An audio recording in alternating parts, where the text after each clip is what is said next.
Hello everyone, welcome to chapter 10 of Sai in My Thoughts.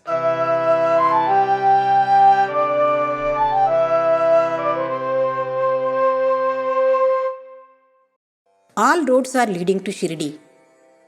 People of all kinds are queuing in front of Dwarakamai to get the blessings of Sai.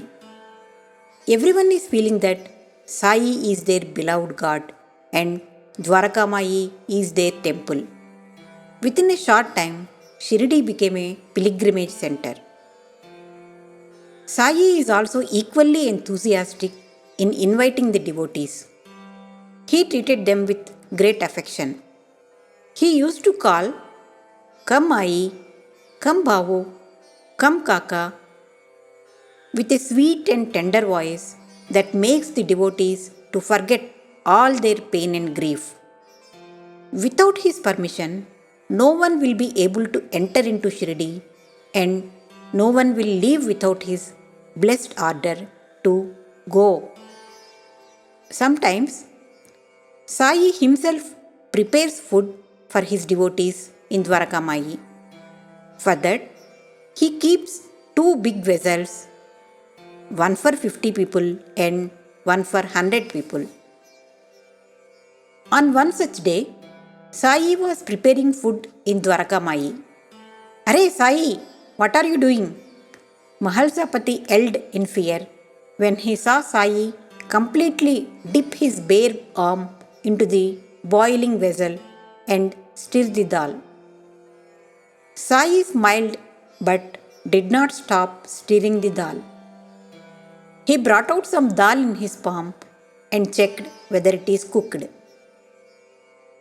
Mahalsapati tried to hold Sai's hand and checked if it is burnt, but Sai refused. There is absolutely no sign of fear or pain on Sai's face. He is quiet and smiling as usual and said, "Bhakt, my children are coming. I have to prepare tasty food. My hands are meant for that. Allah knows well. He is keeping his hands above my hands, so it will not get hurt. When my God is sending someone, it is our duty to treat them with respect." Within a short time, delicious food was ready. Shama and Tatya are making arrangements to distribute the food. The delicious aroma of dal khichdi spread in every corner of Dwarakamai. The fire in Dhuni is burning high as if Lord Agni is stretching his neck high to taste the food.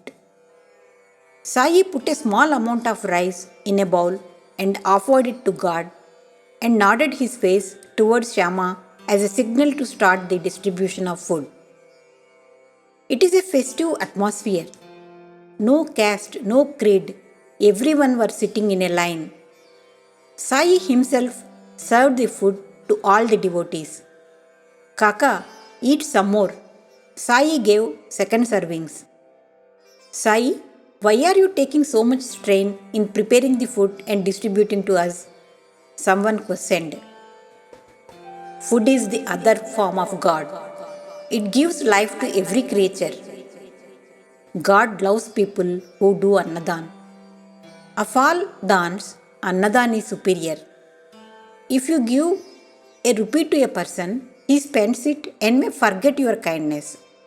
But if you give food to a person who is hungry, he will bless you. Whenever he is eating food, he remembers you." Sai explained the importance of Annadan to the people while continuing to serve the food. "Deva, the amount of people coming to Shirdi are increasing day by day, and it is becoming very difficult for us to accommodate them comfortably." So, Shama murmured and looked towards the person sitting beside him. He is the sub-collector of Ahmednagar, Rao Bahadur Harivinayak Sathe. Sathe slowly whispered, "Sai, if you give us permission, I wish to construct a vada here." Immediately Syama followed. "Deva, please accept. It will." Sai raised his hand and Shama kept quiet. Arey Shama, I know all your gimmicks. Who am I to accept? It is God's wish. And He has selected Sathe to serve the people in this way. That is all. Shama shouted with joy. Sateji, Deva gave us permission to build the Vada. Don't you know? Sate is still in a dilemma and looked for Sai's reply. Sai took some woody from Duni, applied it on Sate's forehead, and said, Do it. Your Vada will accommodate many. Many good things are going to happen there. Sate touched the feet of Sai with tears of joy. He then constructed a building which was named after him as Satewada. People started staying in Satewada. It was convenient for them to stay while visiting Shirdi to see Sai Maharaj. He who made Shirdi as God's own land, he who appears to devotees as their own family deity, he who cooked food for devotees with his divine hands, surrendered to him. Om Sai Ram. Every Thursday, I will post one chapter from my book, Sai in My Thoughts. Please watch. Thank you.